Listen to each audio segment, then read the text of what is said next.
So last year, ASUS introduced the ZenBook Duo series, and it has this kind of a secondary strip of display on the laptop built in. And this year, they revised that design and came up with this laptop. This is the Zephyrus Duo. It is a gaming-centric laptop, but also with that secondary strip of display. And this is going to be a two-parter video. So the other video will be on Tech Critters channel, where we talk about gaming. But this video right here, we'll be talking mainly about content creation and productivity work using the Zephyrus Duo.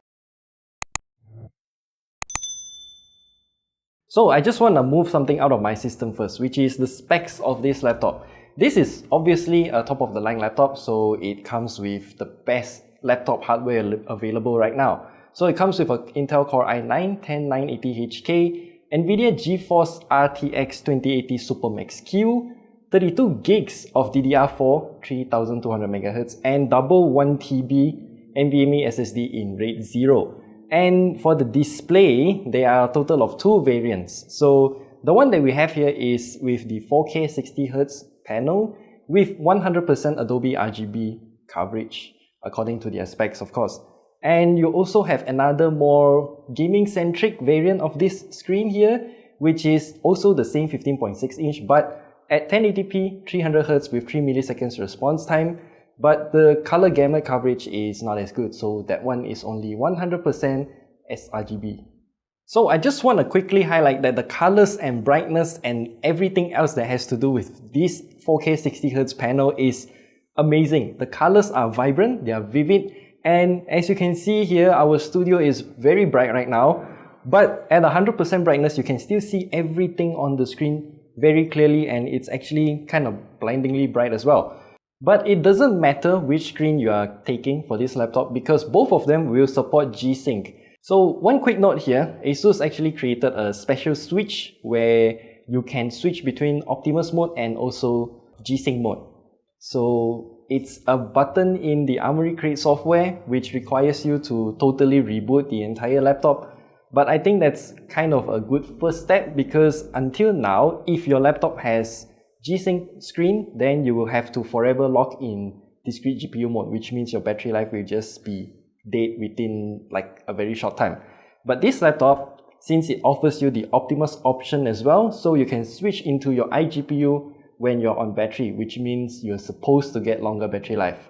And another thing is that no matter which main display that you choose, the secondary display will still be the same. So it's a 3840 by 1100 pixels in resolution, this strip of display here. Yeah, it's matte finish. You can also scale it down to 1080p if you want to save some of that battery and performance. So if you're getting this laptop for content creation, I suppose that one of the main highlight here is of course portability. And this laptop is kind of weird when it comes to that aspect. So it's quite a thin laptop as you can see here, and also relatively lightweight thanks to its all magnesium alloy metal build. But this laptop is not really that, how do you say this? I don't know what dimension is this.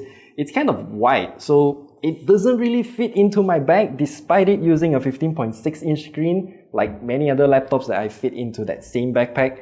But nonetheless, ASUS did give you a backpack when you purchase this laptop as well. They better be, because this laptop isn't cheap. It's 20,000 ringgit. And in terms of ergonomics, the brand new Zephyrus Duo is pretty much the same as last year, since the keyboard has moved down and also your trackpad is cramped out all the way to the far right side of the keyboard.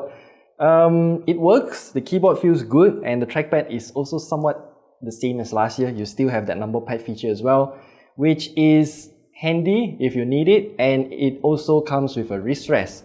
So when comparing the brand new Zephyrus Duo's design with last year's ZenBook, the new ScreenPad Plus now raises a bit when you open up the lid. Yeah, it rhymes, but that's not the point. This brand new design here solves two issues. Number one is heat. So now it can take air from top and bottom and exhaust from the sides, which is to say it improved a lot of air intake capability compared to last year's flat design, which the ScreenPad Plus has been stuck to the main body. And secondly is ergonomics, which is the most important thing to me. How ASUS achieved this is kind of amazing, I would say. They just took the existing Zephyrus design like what we have here. This is the brand new Zephyrus S15. You can see that the old design is when you open up the lid, the bottom flap opens.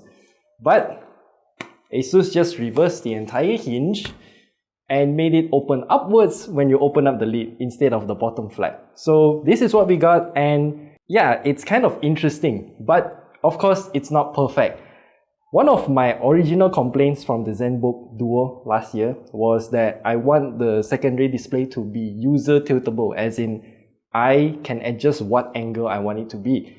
And this year, this thing is not user tiltable, so it's at a fixed angle when you open up the lid, which fixes half of the complaints that I have, but not entirely. So my original complaint from the ZenBook Duo is still valid, and I really hope that the engineers in ASUS takes on this challenge, because I really want to see this design to be improved further and close to perfection, or be perfect as much as possible. So now, since it has this brand new design, I don't have to move my body to look at the second screen, which was an issue with the original ZenBook Duo.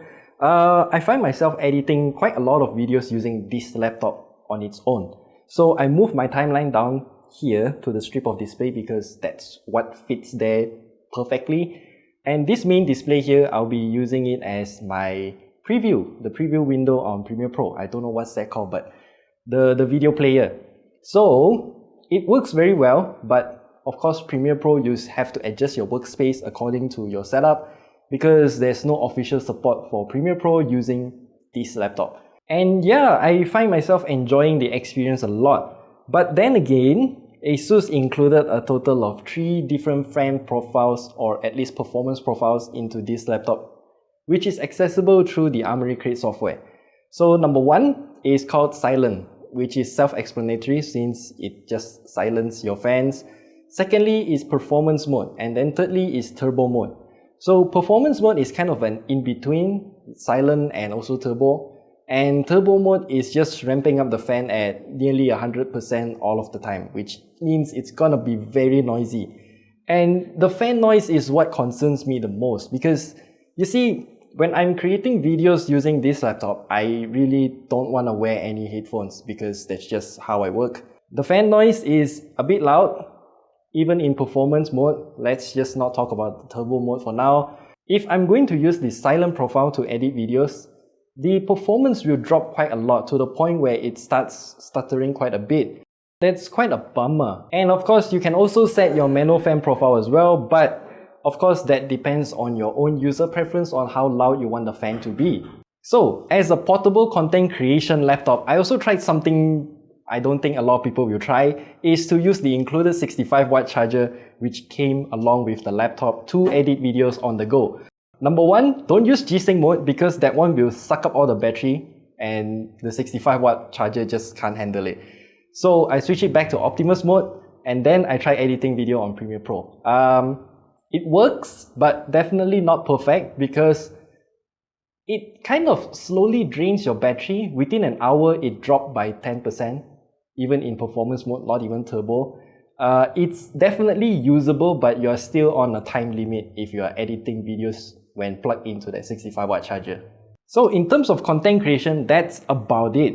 In terms of any other smaller complaints that I have is, ASUS, please move the barrel jack to the back here. Also move one of the USB ports here, so you can plug in, hot swap all your USB ports here without messing around with that mouse area. And ASUS, thank you for moving most of the ports to the back here, because once you put your laptop down and then you connect all of those cables that you won't detach unless you're moving the laptop, like HDMI, Ethernet, and yeah, that's pretty much it about this laptop. It costs 20,000 ringgit minus 1, which is 19,999. Yeah, if you have any questions, leave them down in the comment section below. We'll be happy to answer them because a lot of you like the ZenBook Duo from last year. So this one is pretty much an upgrade of that, of course with the price to match as well. And we'll see you in the next video, or at the second part of this video where we talk about gaming on this laptop.